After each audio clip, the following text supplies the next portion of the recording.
Karena Allah pun mendeklarasikan, engkau bisa menggoda, tapi aku pun membentengi hambaku dari godaanmu itu. Maka kesempatan diberikan oleh Allah supaya kita menyadari kekeliruan itu, mengoreksinya, dan kembali kepada jalan kemuliaan. Tidak ada manusia yang tidak salah selain Nabi dan Rasul. Tapi diberi kesempatan oleh Allah dari kesalahan itu kembali menjadi soleh. Dan nyaris kita tidak temukan manusia yang sempurna kecuali Nabi dan Rasul yang punya sifat ma'sum, dijaga oleh Allah Subhanahu wa ta'ala. Siapa yang dari baligh sampai sekarang Jumatan yang tidak pernah salah pandangannya, tidak pernah keliru bicaranya, tidak pernah salah mendengarnya? Mustahil. Seustad-ustadnya, kiai sekiai-kiainya pasti pernah salah. Jadi kalau Anda ingin mencari kesalahan seorang ustadz, dia pasti ditemukan sepanjang dia manusia. Kiai demikian, Habib demikian, sepanjang manusia, sepanjang bukan Nabi dan Rasul.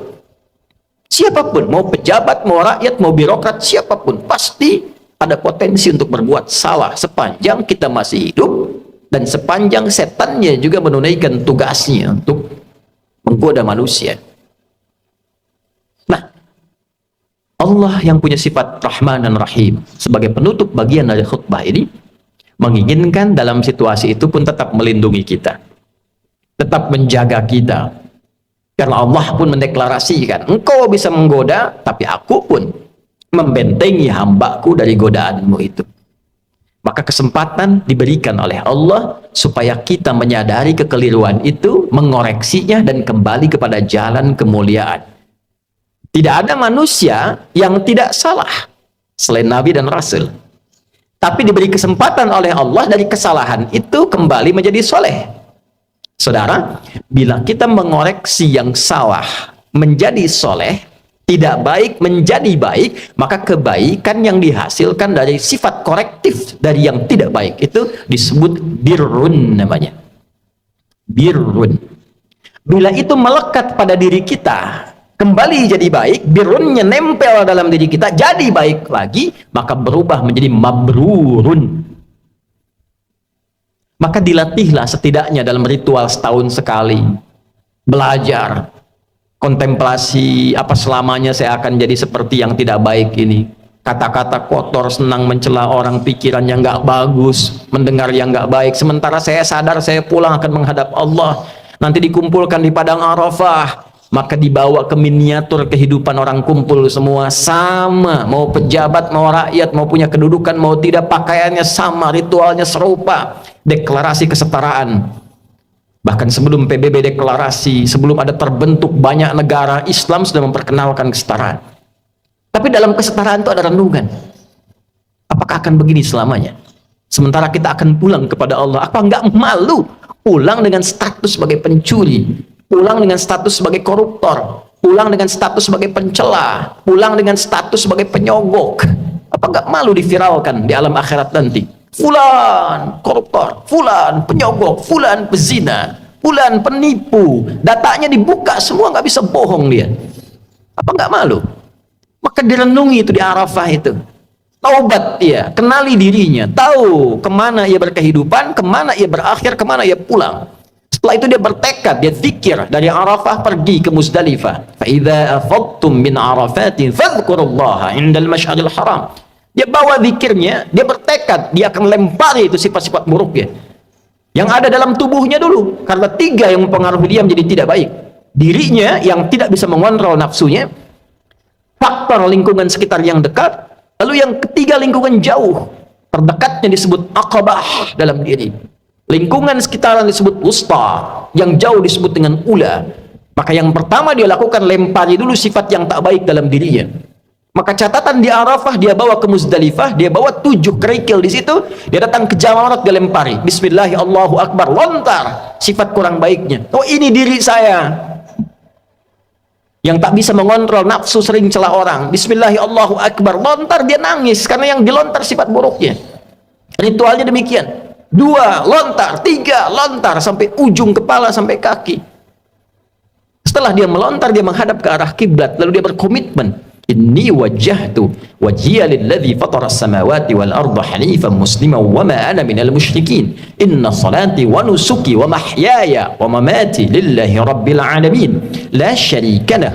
Wa bidzalika umirtu wa ana minal muslimin wa ana awwalul muslimin. Ya Allah, detik inilah aku pasrahkan diriku sepenuhnya kepada Engkau, penguasa semesta. Ada orang-orang berkata Tuhan itu alam semesta, maka Allah lebih detil lewat Rasul yang disampaikan, akulah penguasa alam semesta itu. Ada sering orang berkata karena dia sulit menemukan Tuhan, dia katakan semesta begini, alam semesta memberikan hukum. Saudara, Allah langsung mengatakan alhamdulillahi rabbil alamin. Kalau engkau masih bingung, akulah Tuhan yang merawat dan mencipta semesta itu. Maka Nabi mengajarkan, aku pasrahkan ya Allah diriku kepada Engkau, penguasa semesta. Bila pun selama ini aku sholat, aku beribadah, aku hidup ya Allah, dan kalaupun aku wafat sampai detik ini, aku menyadari aku banyak salahnya, maka aku bertobat dan berjanji tidak akan menyimpang lagi. Kalau Engkau beri aku kesempatan hidup setelah ini, aku berjanji akan menjadi muslim yang lebih baik lagi mulai detik ini. Lalu setelah itu dia merenung lagi, ada yang belum selesai, maka dia pergi ke Muna, kita kenal dengan Mina. Dia renungkan apa nih? Karena pengaruh teman, catat oleh dia. Oh, ini saya nggak bagus karena gaulnya nggak baik di sini. Karena pengaruh tempat baru, dia bertugas, bertemu lingkungan baru, maka dia balik lagi. Sehari, renungkan lagi, 2 hari. Dia merasa bagus, selesai. Tawaf ifadah, atau dahulukan oleh dia, selesai, tuntas hajinya. Dia merasa kurang sempurna, sampai hari ketiga, nafar akhir. Wadhkurullaha fi ayyamin ma'dudat faman ta'ajjala fi yawmaini fala ithma alaihi wa man ta'akhkhara fala ithma alaihi. Apa kesimpulannya? 5 nittaqa. Jika dia sudah menilai dirinya, takwanya sudah balik. Jadi intinya takwa lagi. Takwa lagi. Itulah sebabnya bekal haji pun dari bekal takwa pulang takwa. Di mana ditemukan statement bekalnya? Al-Baqarah 197. Al-hajju ashhurum ma'lumat faman farada fihinna al-hajja fala rafatha wala fusuqa wala jidala fil hajj wa ma taf'alu min khairin ya'lamuhu Allah wa tazawwadu fa inna khairaz zadi taqwa. Haji itu ditentukan waktunya, sudah viral diketahui persiapan sampai puncaknya. Jika Anda komitmen bersiap haji, maka siapkan dirimu. Jangan berkata kotor. Jangan engkau berdebat pada yang tidak penting, berselisih. Jangan berperilaku menyimpang. Itu yang kita koreksi di sana. Silahkan berbekal. Allah tahu banyak orang mau berbekal. Kopernya tuh silahkan besarin, bekalin materinya, baju, persiapan. Tapi yang terpenting bukan itu, kata Allah. Yang terpenting itu koreksi dirimu. Wa tazawwadu fa inna khairaz zadi taqwa. Bekal takwamu. Makanya sebelum berangkat kita manasik tuh. Malam tahajud tingkatkan, baca Quran tingkatkan, itu bagian takwa. Nanti di sana dioptimalkan. Begitu pulang 5 nittaqa. Setelah 2 hari, 3 hari selesai di Muna itu, kita simpulkan ada perubahan enggak? Itulah sifat takwa. Ketika pulang berubah jadi baik. Yang tak baik dikoreksi jadi baik. Itulah birrun. Melekat pada pelakunya mabrurun. Ini yang dimaksud kalimat Nabi, al-hajjul mabrur. Haji yang merubah pelakunya menjadi lebih baik dari sebelumnya. Bagi kita yang belum atau tidak berhaji di tahun ini, maka diberikan jalan berbeda. Tapi ini bukan haji.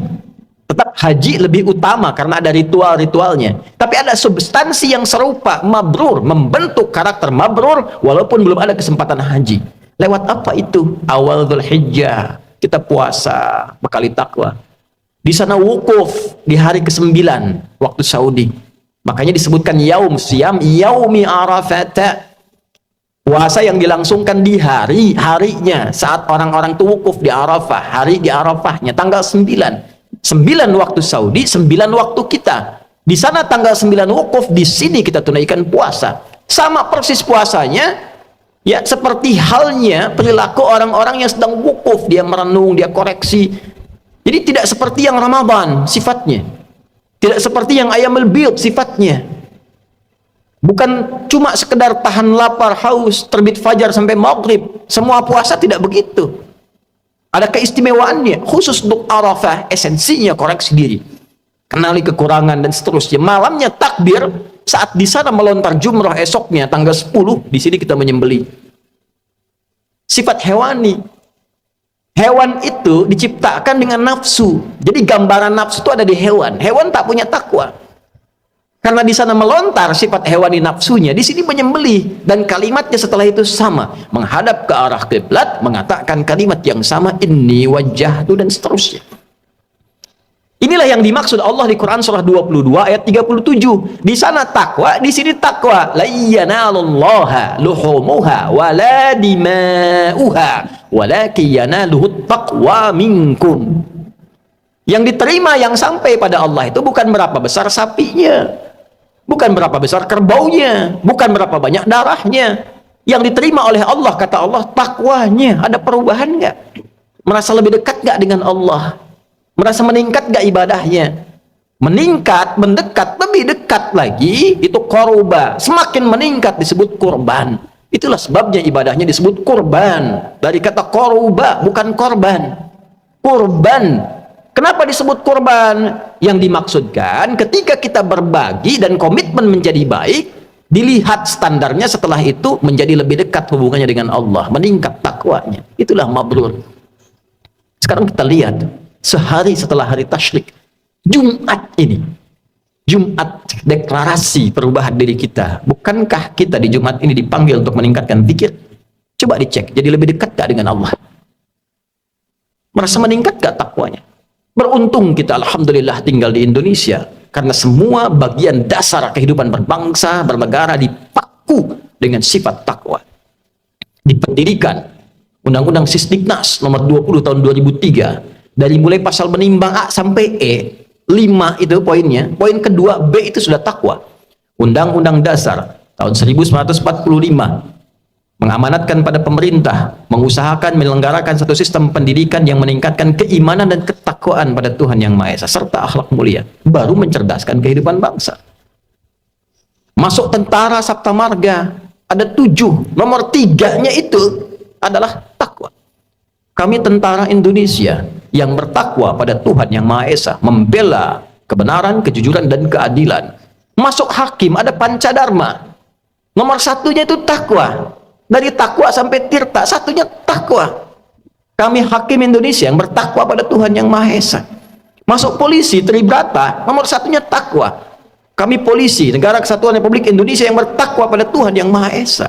Jadi itu ukuran pendiri bangsa ini menginginkan kita jadi orang baik sebelum pintar. Sebab pintar tidak baik, celaka. Korupsi itu banyak dilakukan oleh yang pintar. Pengelabuannya oleh yang pintar. Cuma karena nggak ada takwanya sebagai amanat undang-undang, itu yang jadi problem.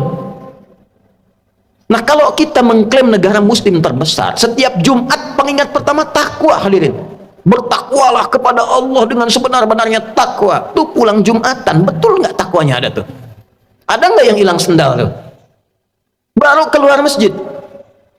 Tuh kalau kita tunjukkan menjadi muslim yang benar, berubah jadi lebih baik, korban dekat dengan Allah, itulah esensi manusia mabrur yang diinginkan oleh Allah.